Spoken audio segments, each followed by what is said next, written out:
patienter un petit peu le temps que ça se lance. Vous me dites s'il y a besoin que je coupe le son aussi, Non, si non, besoin. ça sera bon, il n'y a pas de problème. Alors, on est en train de se connecter. Hop. Alors, a priori, on est connecté. Bonjour Facebook, j'espère que vous nous voyez, j'espère que tout fonctionne. Alors, je vois qu'il y a des premiers spectateurs qui commencent à arriver. On va attendre quelques minutes, comme le temps que tout le monde arrive, tout le monde s'installe avant de commencer, comme d'habitude. Hop, ça y est, je vois les premiers spectateurs qui arrivent. Dites-nous sur le chat un petit bonjour et si vous nous voyez bien, si vous nous entendez bien. Comme ça, on pourra régler à l'avance les petits soucis techniques. Et puis, on commencera le gros du live dans quelques minutes. Anne-Sophie, toujours fidèle au poste, qui assiste à tous les lives Facebook. Bienvenue, Anne-Sophie. Alors, ça va un petit peu moins vous concerner, Anne-Sophie. Vous préparez le CRPE pour 2026. Là, on est plus pour les lauréats 2025. Mais bon, ça fait de l'anticipation pour l'année prochaine. Maëlys qui nous dit bonjour. Tout a l'air de fonctionner. Claire qui nous dit bonjour aussi. Eh ben, bonjour tout le monde. On va attendre encore 1 ou 2 minutes.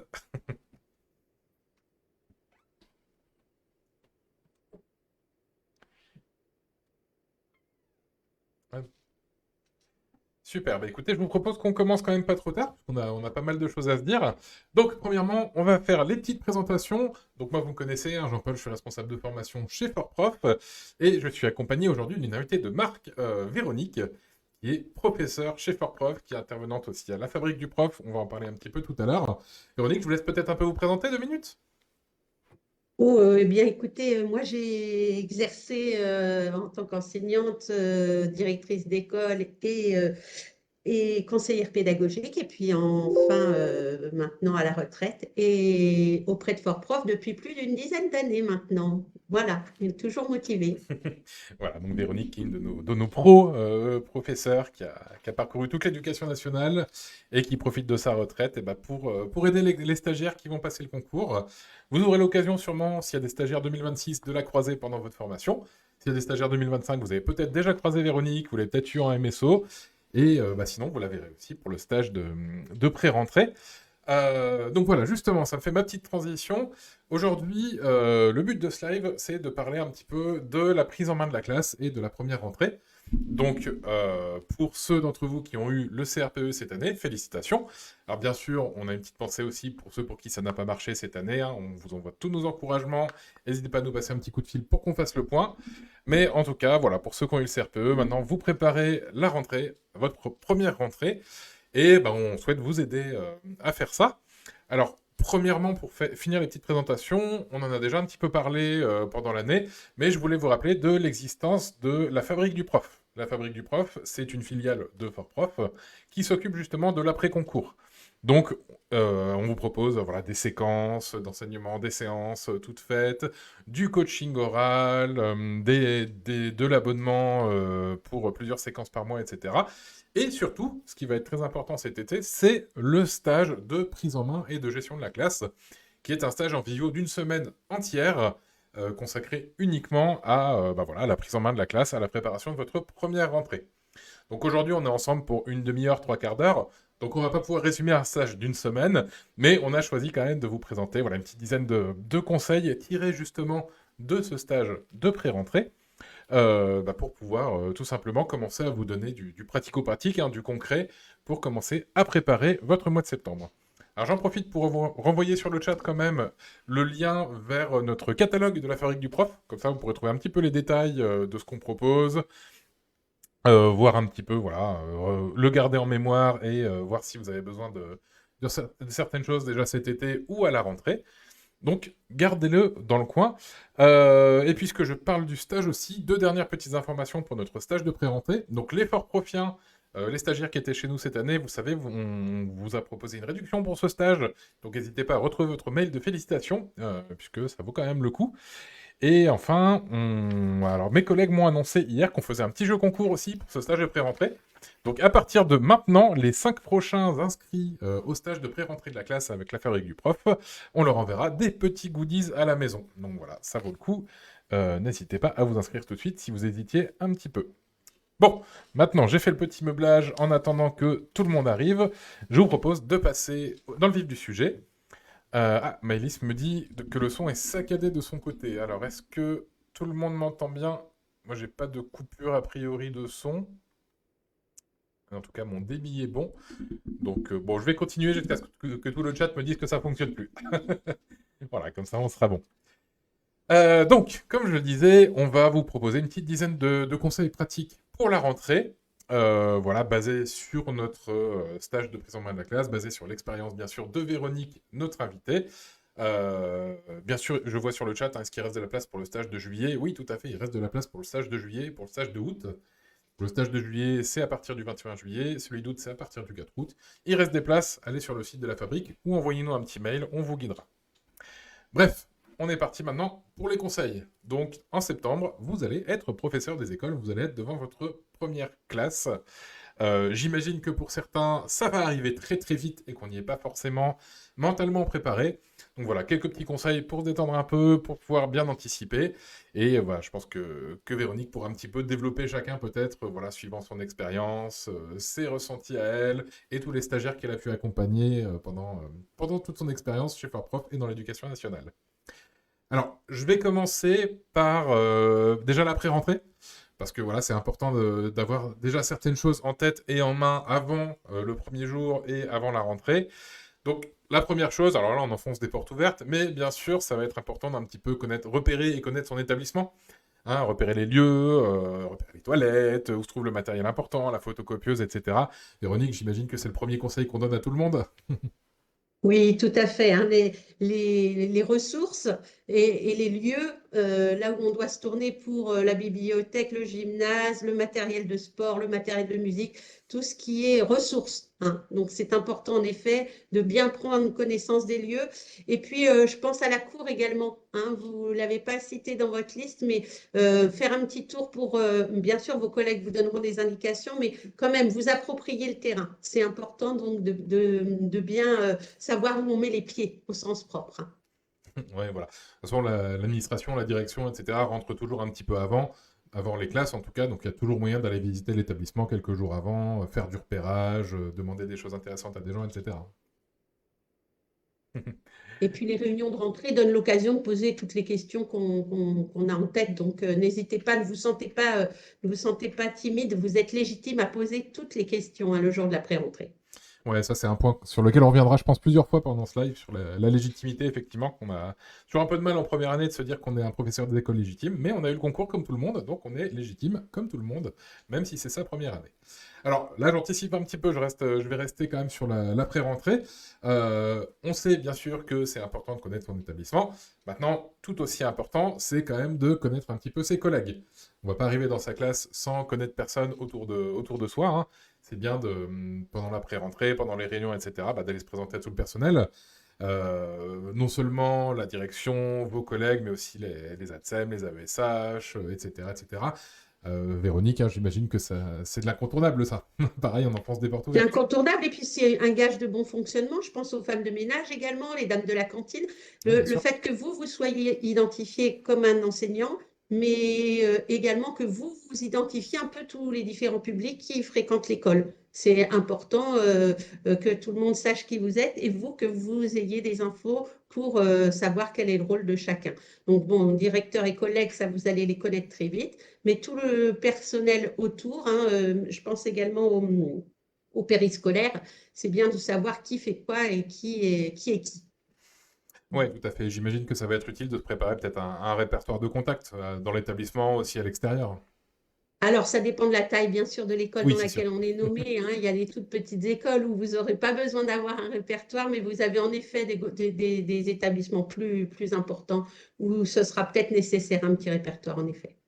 Et pareil, que vous ayez les moyens de contacter les gestionnaires à l'INSPE, votre IEN, votre conseiller pédagogique. Voilà, il faudrait avoir toutes ces adresses-là, tous ces contacts-là assez rapidement. Qui ne sont pas des gens que vous verrez à l'école le jour de la rentrée, ceux-là. Donc, Voilà. c'est à vous d'aller à la pêche aux informations pour savoir qui est le conseiller pédagogique, qui est l'inspecteur, etc. Mais vos collègues seront ravis de vous donner le renseignement. Oui, voilà, vous aurez un petit peu de travail à faire à ce niveau-là, mais effectivement, c'est quelque chose qui se fait assez rapidement. Alors, on a vu 2 points sur 3 importants de la pré-rentrée, connaître son établissement, connaître ses collègues. Bien entendu, il va peut-être falloir aussi connaître la classe dans laquelle on va enseigner. Je pense que ça peut être utile quand on commence à être professeur des écoles. Donc, bah voilà, tous les documents de repérage, hein, vous allez devoir aller chercher la liste, le fichier avec les noms, prénoms, les informations, un trombinoscope s'il y a déjà, voir s'il y a un plan de classe à préparer ou pas. Véronique, vous pouvez nous en dire peut-être un petit peu plus là-dessus? Comment est-ce qu'on apprend à connaître sa classe finalement à la rentrée? Alors, bah, déjà, on a la liste, en effet, qui vous est remise, la liste officielle des élèves que vous allez avoir. Mais en effet, c'est en prenant des informations auprès des collègues qui les ont eues l'année précédente, hein. Alors, tout le monde est un peu débordé le jour de la pré-rentrée, donc ils auront peut-être pas beaucoup de temps à vous accorder ce jour-là. Mais néanmoins, pour faire votre plan de classe, c'est bien de vous tourner vers les collègues du niveau précédent pour pouvoir dès le début, éviter les grosses erreurs de placement d'élèves, hein, pas forcément laisser les élèves s'installer là où ils le souhaitent dès la rentrée, mais pouvoir intervenir rapidement, quitte à faire évoluer votre plan de classe. C'est pas quelque chose qui est définitif, il peut évoluer dans les premiers jours, mais en tout cas, prenez l'aval du professeur, des professeurs de l'année précédente pour vérifier quelles sont les interactions positives ou négatives à éviter à tout prix, hein, Ouais, tout à fait. Puis entre les élèves. j'imagine que ça va rassurer un peu les jeunes professeurs aussi, de savoir qu'ils peuvent s'appuyer sur ce qui a été fait l'année d'avant, qu'ils n'ont pas à tout inventer, à arriver dans une école qu'ils Bien connaissent sûr, pas, avec une classe qu'ils connaissent pas. et en général, les collègues sont accueillants, hein, avec les débutants, donc il y a pas de souci. Encore une fois, ne vous sentez pas gêné de poser des questions. Tout le monde a débuté un jour. Voilà, mais c'est vrai que c'est quelque chose qui est important à retenir, effectivement. Vous allez tous avoir l'impression d'être entourés par des pros, des professeurs qui sont là depuis des années, mais rappelez-vous qu'ils ont tous été à votre place, donc voilà, l'empathie reste présente et ils sauront quand même vous aider si vous en avez besoin. On en parlera aussi un petit peu plus tard. Bien sûr, sur le chat, hein, si vous avez des questions, n'hésitez pas à les poser aussi. Je les transmettrai à Véronique et on y répondra tous ensemble, hein, donc faut pas hésiter à poser vos questions par écrit si vous en avez. Donc là, on a fini sur nos trois petits premiers conseils pratiques au niveau de la pré-rentrée. Alors, pour le numéro 4, il y a quelque chose que je lis un petit peu souvent et une information qui est pas, enfin, quelque chose qui n'est pas forcément intuitif. Par contre, c'est que bah, tous les ans, voilà, au sein d'un établissement, hein, les collègues font des vœux pour avoir certaines classes, etc., les plannings, c'est tout un micmac. Et bah, forcément, vous arrivez, entre guillemets, comme un cheveu sur la soupe, vous êtes affecté dans l'établissement. Il y a peut-être des collègues, à vous, qui ont dû adapter leurs vœux, qui ont dû prendre des classes qu'ils n'avaient pas forcément envie pour justement vous laisser la place. Alors, est-ce que Véronique, vous l'avez vécu ça peut-être dans vos établissements? Non, je me rappelle pas que ce genre de cas se soit produit, sauf les postes réservés. C'est vrai que parfois, on délivre par exemple pas de CM2 aux débutants ou pas de CP, ce qui contraint, bah, forcément offre moins de choix à ceux qui sont déjà dans l'école. Mais non, c'est rarement mal vécu. Encore une fois, tout dépend de la taille de l'établissement, où on a d'autres possibilités. Si c'est une grande école, il y a plusieurs CE1, CE2, on garde un choix important. Si c'est une plus petite école, bah là, du coup, on est peut-être obligé une année de faire une croix sur la classe dont on avait envie pour que le débutant puisse en profiter. Ça, je ne me rappelle pas que ça a été un obstacle ou que ça crée une mauvaise ambiance dans une école, en tout cas. Oui, en général, ça l'est pas trop, puisqu'on est tous de toute façon dans l'entraide, mais c'est vrai qu'il faut être attentif au fait que bah, voilà, certains collègues auraient peut-être préféré avoir votre classe et elle a été gardée pour vous. Donc bah, c'est bien Ça peut arriver. d'aller discuter un petit peu avec ces collègues-là aussi, voilà, créer un petit peu le lien, etc., histoire que bah, tout se passe bien hein, pendant l'année. Alors pareil, autre chose à anticiper dans le travail d'équipe, bah, c'est en lien avec aussi connaître un petit peu son équipe, connaître un petit peu le travail d'équipe, c'est de savoir qui contacter et dans quelles circonstances et pour quelles problématiques. Voilà, par exemple, Véronique, si j'ai besoin de savoir qui contacter pour les autorisations de sortie, bah, qu'est-ce que je vais voir? Je fais un petit interro là. Oui, bah, c'est forcément le directeur, hein, qui va vous renseigner selon la sortie que vous envisagez. Ce sera le directeur qui vous donnera l'autorisation ou par son intermédiaire qui sollicitera une autorisation de l'IEN si c'est une sortie avec nuitée, par exemple. Donc, on est sur prendre contact avec le directeur en général, quel que soit le problème. D'abord parce que c'est lui qui vous pourra répondre à vos questions de débutant, entre guillemets. Et puis, même si c'est pas lui qui donne l'autorisation ou l'aval, en tout cas, c'est lui qui saura vous guider pour avoir la bonne réponse et demander l'aide au bon endroit. De même, il sert de lien avec le conseiller pédagogique et voire même avec l'IEN si besoin. Donc, c'est vraiment votre interlocuteur privilégié. Une fois qu'on on passe le cap des collaborateurs, des collègues, eh bien, votre premier interlocuteur, ce sera le directeur ou la directrice de l'école, c'est sûr. Ouais, tout à fait. Et par exemple, bah, si j'ai besoin d'aide, par contre, sur un point qui est plutôt de l'ordre de ma pratique pédagogique, c'est plutôt avec le maître formateur que je vais prendre à tâche, conseiller pédagogique, etc. Donc il C'est faut... ça. Ouais, ouais, ouais. Alors, ou il Oui. vous aura contacté et vous aurez ses coordonnées, ou bah, le directeur pourra vous mettre en contact et en relation avec l'inspection pour qu'on vous les donne. Voilà les différentes façons d'évoluer. Moi, dans l'anticipation du travail d'équipe, j'avais noté également le fait de prendre connaissance du projet d'école. Parce Mm. que bon, il est plus ou moins vivant selon les écoles, mais c'est un outil qui va vous servir à comprendre un petit peu le fonctionnement les choix qui ont été faits en tout cas pour l'école. Et ça peut être un outil intéressant. Après, tout dépend comment il vit dans l'école où vous êtes nommé. Mais ça peut être un bon outil également. Ouais, c'est vrai, pour anticiper comment on va s'intégrer dans ce projet-là, au sein de son établissement. Tout à fait. Parce qu'à chaque fois, de toute façon, que vous changerez d'établissement, il va y avoir un projet d'école qui va être différent, il va falloir s'intégrer, etc. Donc autant prendre les bons réflexes dès le début. Tout à fait. Ça marche, pas de problème. Donc là, voilà, on était plutôt sur notre conseil numéro 4, si je suis ma petite trame, pour l'anticipation de son arrivée dans l'établissement, du travail d'équipe. Alors maintenant, il y a un de nos conseils pratiques. Je pense que Véronique, quand je vous ai envoyé la trame, c'était un des plus importants, je pense, pour vous, qui est d'apprendre Oui. à anticiper le travail en binôme. Alors, qu'est-ce que vous pouvez nous dire un petit peu de ce travail en binôme?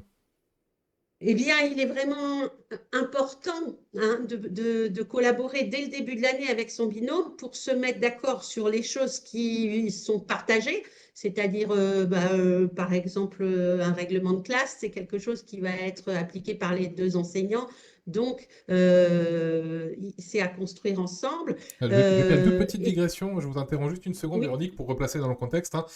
Pour ceux d'entre vous qui ont le CRPE et qui n'ont pas déjà un master MEF, vous allez être dans bien sûr. l'année dans votre classe à mi-temps et l'autre moitié du temps, vous serez à l'INSPE.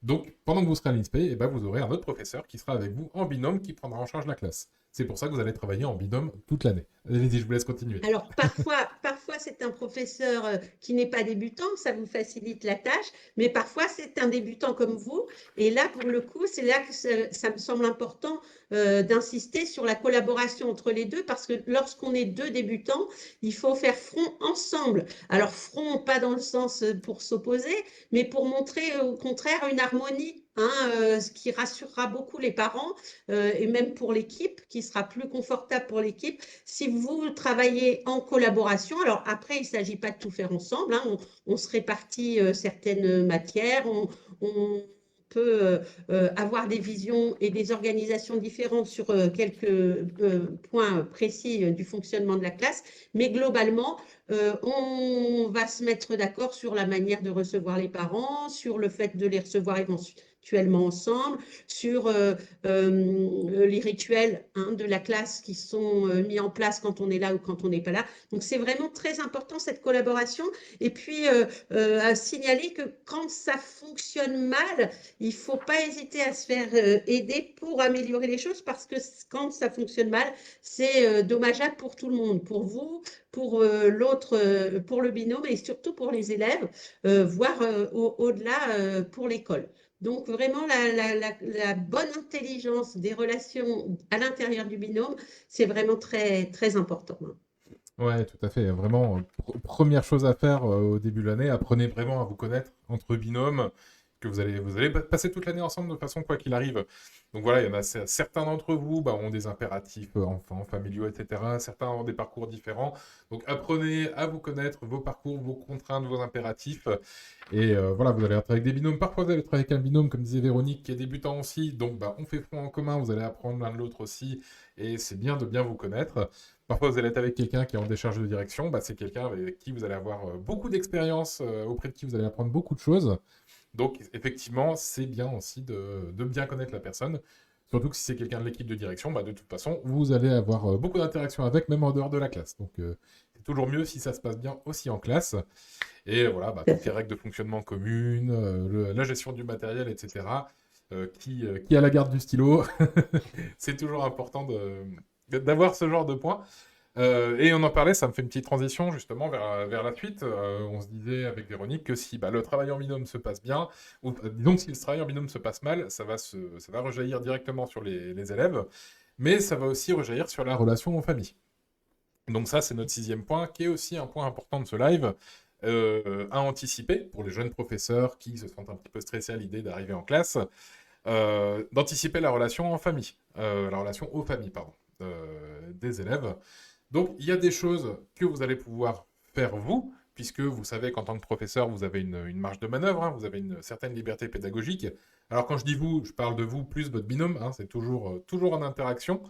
Tout ce qui est affichage en classe, peut-être les communications avec la famille, etc., etc. Il y a des choses qui font partie de votre responsabilité, de votre marge de manœuvre, mais il y a aussi des choses qui sont en commun, qui sont plus de l'ordre du projet d'école. Donc Véronique, vous m'arrêtez si je me trompe, hein, mais il y a des choses qui doivent être respectées quand même par tous les enseignants de l'école, peu importe la classe, au niveau des relations avec la famille. Donc ça, il faut que vous en fassiez bien la différence de ce qui doit être fait obligatoirement et de ce qui peut avoir voilà, des marges de fonctionnement au niveau de vous et de votre binôme.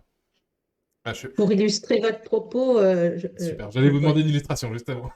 Eh ben, je pense forcément à la réunion de rentrée, hein, qui par exemple est un incontournable, pour laquelle il y a une obligation de recevoir les parents dans les 15 premiers jours de classe pour leur présenter le fonctionnement de la classe. Donc cette réunion, elle est incontournable, elle doit être menée par les deux enseignants, deux enseignants de la classe en même temps, d'où l'importance de la préparer en commun et soigneusement.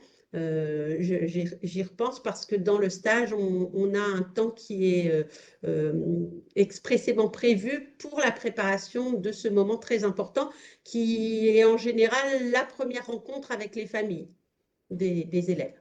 Ouais, tout à fait. C'est important d'anticiper aussi. Ça rentre dans le cadre des problèmes entre guillemets de légitimité qu'on abordait un peu en début de live. Voilà, on a tendance déjà quand on commence à être professeur à pas forcément se sentir légitime, donc ça déjà c'est un travail à faire sur soi-même, mais surtout il faut pouvoir s'armer et anticiper des familles qui peut-être se diraient que bah, vous êtes professeur débutant, vous n'êtes pas forcément légitime non plus. Qu'est-ce qu'on dit à ces familles-là? Comment est-ce qu'on réagit? Comment est-ce qu'on désamorce, etc. Bah, c'est des choses qui sont très importantes à anticiper. Alors ça sort peut-être un peu du cadre du live, parce que je pense que si je vous lance là-dessus, Véronique, on finit à 16 h. Mais c'est des choses qui sont abordées en long, en large pendant le stage, hein, effectivement, de prise en main. Oui, on y passe un temps. Ça marche. Ok, bon, on va s'arrêter là pour les relations en famille, parce que sinon, ouais, effectivement, on pourrait continuer pendant toute la semaine. Alors, on arrive sur l'autre point très très important, et là, ça va être vraiment sur du concret en classe face à vos élèves. C'est la nécessité absolue de mettre au travail rapidement vos élèves. Alors, peut-être que Véronique, vous pouvez développer un petit peu. Là, c'est pour moi, je vous l'avais dit, Jean-Paul, hein, pour moi, c'est le point le plus important Ouais. parce que c'est dans cette première rencontre avec vos élèves que vous allez construire votre crédibilité. Je ne vais pas dire votre légitimité parce que pour les élèves, au départ, ils vous accordent cette légitimité d'emblée. C'est à vous ensuite de la garder.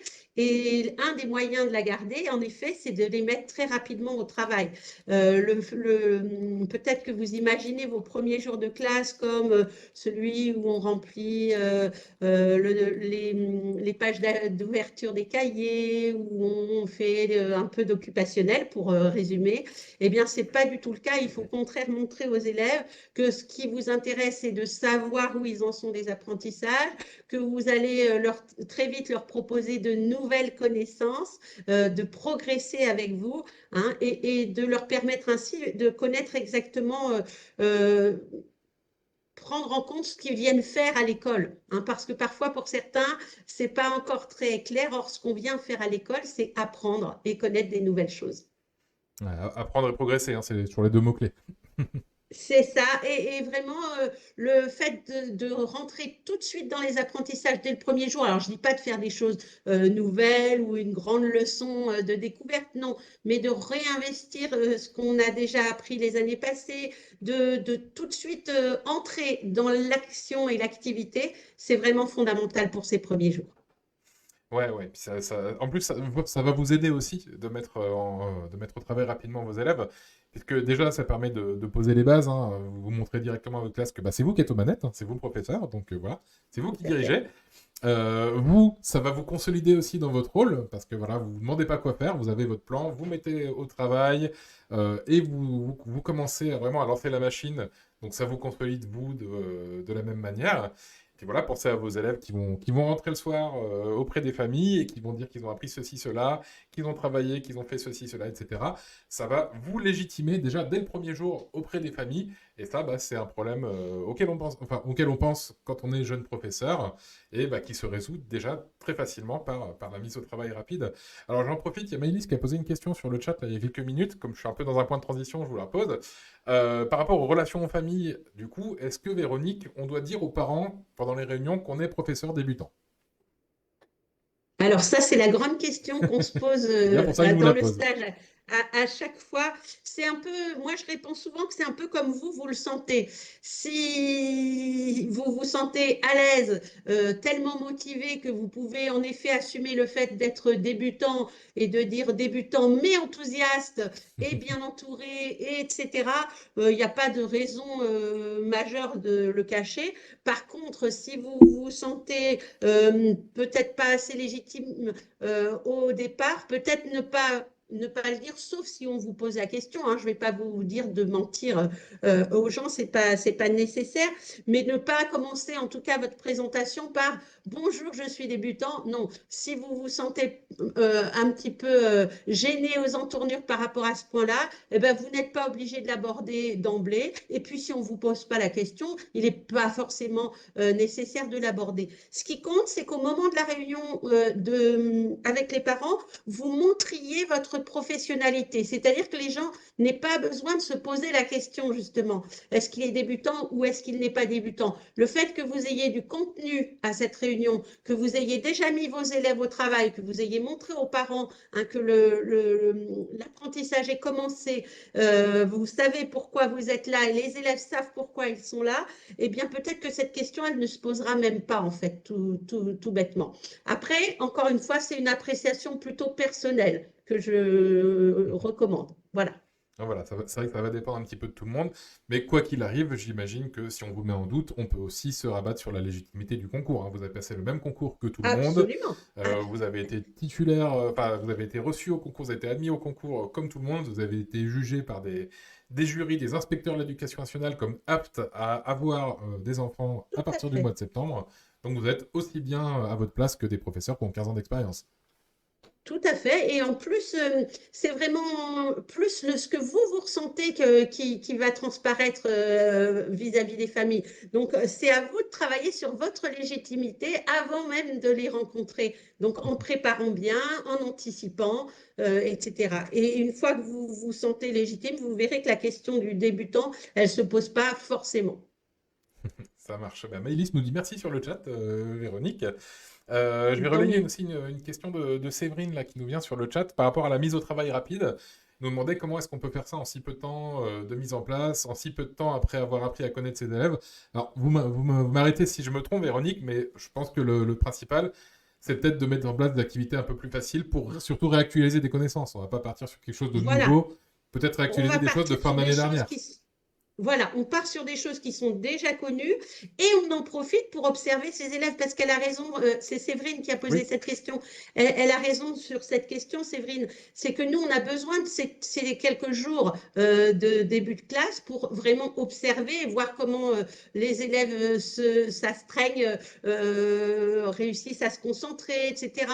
On fait connaissance avec nos élèves et on fait connaissance justement pendant qu'ils sont en train de travailler sur ce type de tâches qui sont souvent des tâches plutôt courtes par rapport à ce qu'on fera dans le reste de l'année, plutôt courtes, mais sur des choses qui sont déjà connues, c'est-à-dire pas de grandes nouveautés, mais de l'action. Et nous, on en profite pour les observer et justement faire des évaluations, ce qu'on appelle diagnostic, savoir où ils en sont dans les apprentissages. Mais tout ça, c'est du travail et c'est important qu'ils perçoivent cette notion de travail dès le début de l'année. Faut pas chercher à réinventer la roue, à révolutionner l'éducation à la première séance, Et puis effectivement. surtout, Si c'est simple et que ça pas marche, juste à les occuper, parce que ça, ils vont le sentir et du coup, après, pour les mettre au travail, ce sera beaucoup plus compliqué. ouais. Ok, bon, tout un programme, j'imagine que ça aussi, on le développe bien pendant le stage de prise en main. Oui, très bien même. Alors, ça fait déjà une demi-heure qu'on est ensemble et j'en suis que au début du numéro 8, donc on va peut-être voilà, accélérer un petit peu pour pas vous prendre trop de temps non plus, Véronique. Donc, on a passé un petit peu sur le point important quand même de la mise en travail rapide de vos élèves. Un point qui va être un petit peu capital aussi, surtout ces dernières années, hein, c'est tout ce qui va concerner le numérique pour la rentrée. Voilà. Déjà, premier gros conseil, renseignez-vous à fond sur votre école, sur les modalités de partage, de stockage de contenu, si c'est sur le NT, si vous avez un cloud de l'école, etc. Il y a tout, vous savez, hein, il y a toutes les problématiques RGPD, donc protection des données au niveau européen, etc. C'est des problématiques qui sont très importantes auxquelles les écoles sont confrontées. Il va être hors de question de, par exemple, stocker vos données élèves ou les photos de tous vos élèves sur votre drive Google personnel. Ça, on va peut-être éviter. Niveau RGPD, c'est pas top. Donc vraiment, renseignez-vous sur les modalités d'utilisation du numérique dans votre école, parce que peut-être qu'il y a des choses qui sont dédiées où il faut juste un petit accès, un petit mot de passe, et vous pourrez tout faire. Alors, j'en profite peut-être pour glisser un petit coup sur la fabrique du prof, puisque je ne l'ai pas dit tout à l'heure, mais on propose également des formations à l'utilisation du numérique en classe. Donc, si ce n'est pas votre point fort, si vous voulez progresser sur l'utilisation du numérique, des TICE, donc des technologies de l'information et de la communication au milieu scolaire, pour ce qui est de votre pédagogie, de votre pratique, de votre vie de tous les jours en classe, on a des formations qui se font là-dessus sur la fabrique du prof, qui en plus sont éligibles au compte CPF. Donc pareil, n'hésitez pas à nous en parler un petit peu, contactez la fabrique du prof, contactez Fort Prof, on vous enverra tous les liens qu'il faut pour vous aider à vous améliorer sur ces points-là. Je parle pour des professeurs débutants, mais aussi pour des professeurs un peu plus âgés peut-être, qui auraient peut-être un peu plus de mal avec l'informatique parmi vos collègues, vos futurs collègues de travail. Si vous sentez qu'il y en a qui galèrent un petit peu, n'hésitez pas à nous faire un peu plus pour la fabrique du prof, hein. On les aidera avec beaucoup de plaisir. Alors, pour finir sur le point numérique, peut-être on peut revenir aussi sur les séquences toutes faites qu'on peut trouver souvent sur Internet. Alors, Véronique, est-ce que vous avez un avis peut-être sur les... Voilà, on tape séquence, séance sur Internet, on trouve quelque chose. Qu'est-ce qu'on en fait? On trouve plein de choses de toutes sortes et donc on est bien obligé d'avoir un regard critique sur ces séquences séances qui nous sont proposées puisque, encore une fois, il en est de toutes sortes et de toutes qualités.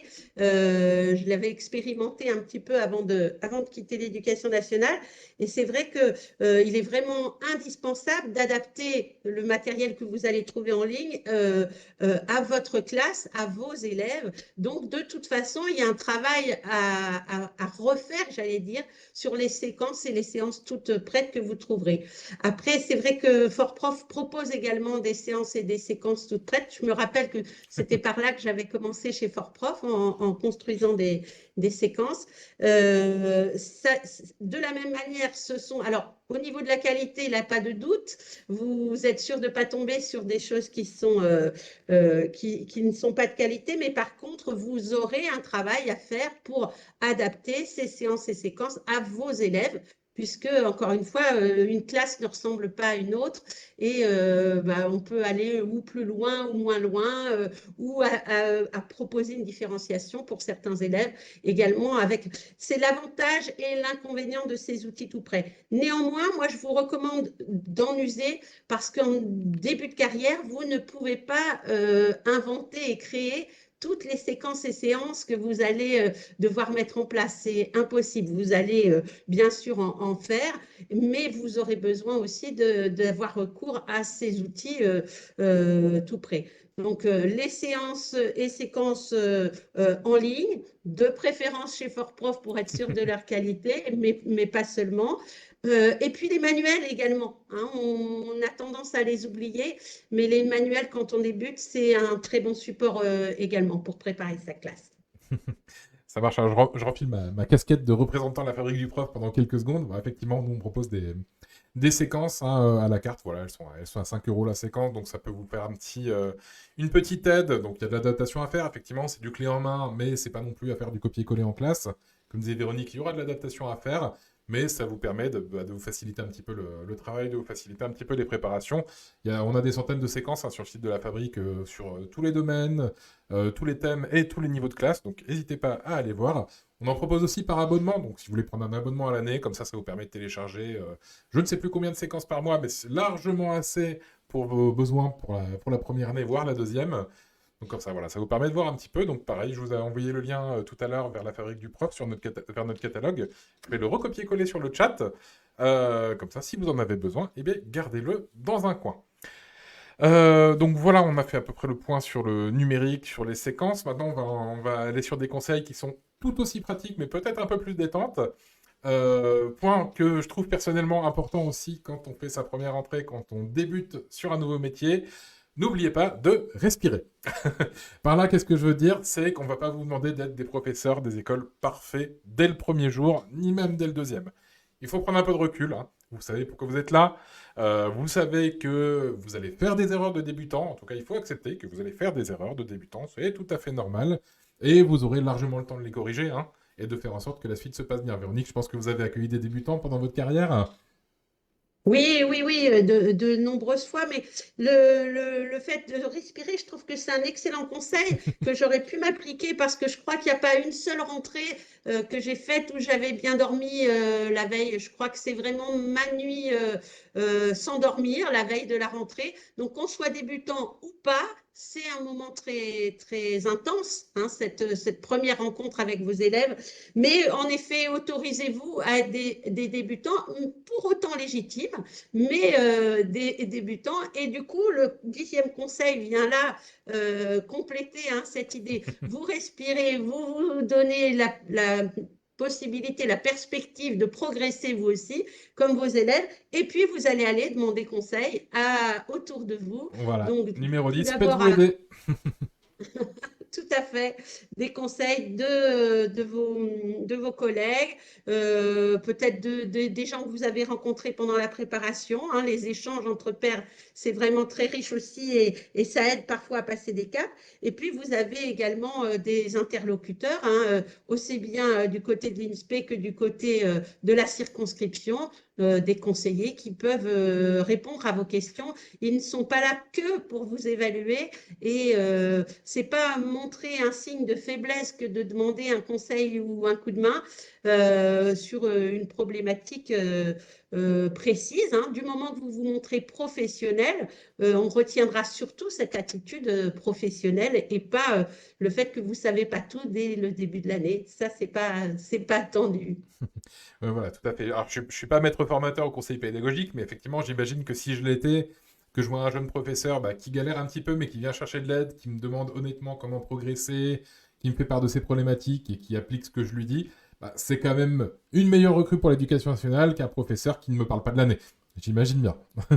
Oui, oui, oui, ou qui n'entend pas les conseils qui sont donnés, ou qui ne se pose pas de questions en voyant que les élèves ne sont pas forcément attentifs, etc. S'il ne voit pas ce qui se passe dans sa classe, c'est beaucoup plus inquiétant que quelqu'un qui vient dire bah, la division, je ne vois vraiment pas comment aborder ce point-là avec mes CF2 et comment est-ce que... Voilà. Ouais, bien sûr, tout à fait. Donc là, on est sur un petit peu de l'aide extérieure, entre guillemets, de l'école, hein, voilà, les inspecteurs, conseillers pédagogiques, maîtres formateurs, etc. Bien sûr, vous avez vos collègues, ils ont été à votre place, ils vont être là pour vous épauler. Il y a souvent, j'imagine, dans chaque école, des petits trucs et astuces un peu différents, voilà, que seuls les collègues expérimentés ont un petit peu, ne serait-ce que pour la position des feuilles dans la photocopieuse, etc. Ça, il faut prendre ce genre de conseils, hein, Véronique, je pense. C'est toujours des petits trucs à prendre et ça vous rendra la première année plus facile aussi. Les petits conseils et puis les petites remarques sur les élèves aussi. Soyez à l'écoute de ce qu'on vous dit. C'est important de commencer à les connaître avant même de les avoir rencontrés. Donc, vos collègues, ils auront des petites choses qui passeront comme ça dans la conversation sur un tel ou sur un tel. Soyez à l'écoute. Il ne s'agit pas d'avoir des idées préconçues. Il s'agit d'anticiper un petit peu le fait qu'on va bientôt faire connaissance de nouvelles personnes et les convaincre qu'elles sont là toutes pour progresser. Voilà, tout à fait. Et puis, bah, bien sûr, n'hésitez pas aussi, pour finir, à garder le contact avec nous, hein. Pour les stagiaires qu'on a suivis pendant un an, plus d'un an même, avec les préparations Fort Prof, on est content d'avoir de vos nouvelles. On a un groupe qui s'appelle Fort Prof Alumni, il me semble, sur Facebook, bah, sur lequel vous pouvez venir donner quelques nouvelles. Et il y a beaucoup de stagiaires des anciennes prépa Fort Prof, donc c'est un vivier de collègues plus ou moins débutants qui vont aussi pouvoir vous aider, vous épauler, vous rassurer si vous avez un petit moment de stress, etc. Bien entendu, si je retrouve ma casquette La Fabrique du Prof, on propose aussi du coaching à La Fabrique du Prof. Donc là, si vous avez besoin du coaching ou une hotline pédagogique, si vous avez un problème de relecture d'une séquence, par exemple, ou vous voulez de l'aide de quelqu'un d'expérimenté, si vous avez un entretien à préparer avec l'inspecteur, etc., une visite à préparer que vous sentez un petit peu mal, bah, c'est l'occasion d'aller sur La Fabrique, de prendre une petite heure de hotline pédagogique et vous vous retrouvez avec un de nos professeurs experts du domaine pendant une heure. Vous pouvez lui raconter vos malheurs, mais aussi demander des conseils et voilà, vous faire conseiller sur différentes choses, de la relecture, etc., etc. Donc Oui. c'est vraiment bien d'avoir ces moments d'échange.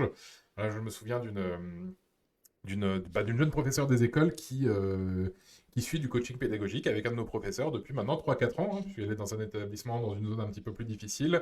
Du coup, il y a souvent des problématiques un peu concrètes de terrain qui se présentent. Et bah, tous les ans, voilà, elle passe un petit peu de temps au téléphone avec la même professeure qu'elle demande d'ailleurs tous les ans.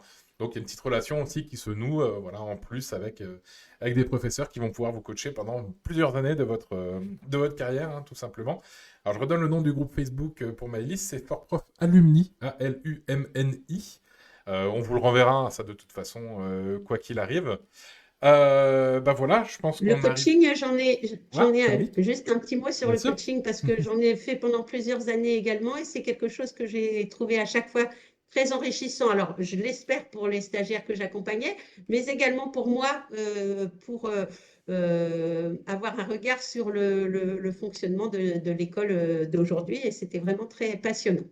Voilà, tout à fait. Donc, Véronique qui a suivi des élèves, des stagiaires avant le concours, des jeunes professeurs après le concours. Vous avez tout fait. Presque, Presque. Et maintenant, des lives Facebook, du coup. Donc, on est c'est pas mon mal. premier, c'est Voilà. mon Bah, baptême. ça sera pas le dernier, rassurez-vous. Voilà, on arrive sur la fin de ce live, hein, comme vous pouvez le voir. Donc, je vais vous remercier déjà tous de votre attention. Je vous rappelle, pour les stagiaires lauréats CRPE 2025 de Fort Prof, vous avez dû recevoir dans vos mails hein, qu'on vous prévoyait un live le 9 juillet. Donc ce n'est pas ce live-là, ça c'est plus un live de présentation de notre stage de prise en main. Le 9 juillet, ça va être vraiment un gros live pour vous, pour tout ce qui est des problématiques d'affectation. Quand est-ce que je reçois mon affectation, comment ça marche, comment est-ce que je contacte les écoles, etc. Comment est-ce que je prépare la rentrée.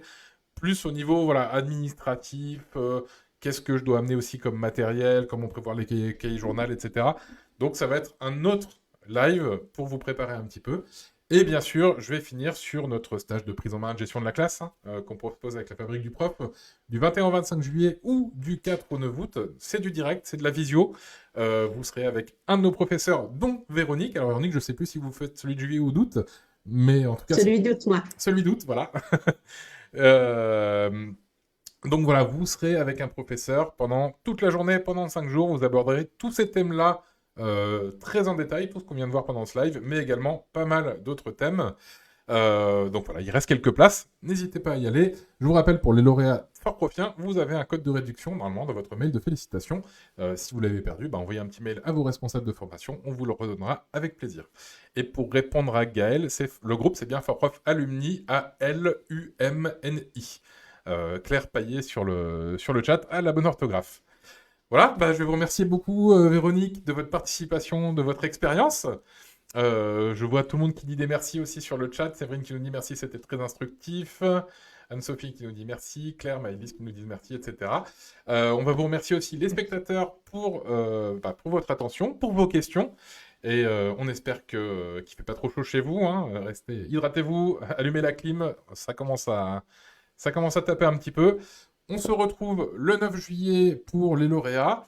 Pour les quelques stagiaires 2026 qui nous suivent, on se retrouve un peu plus tard à l'issue d'un prochain live de promo.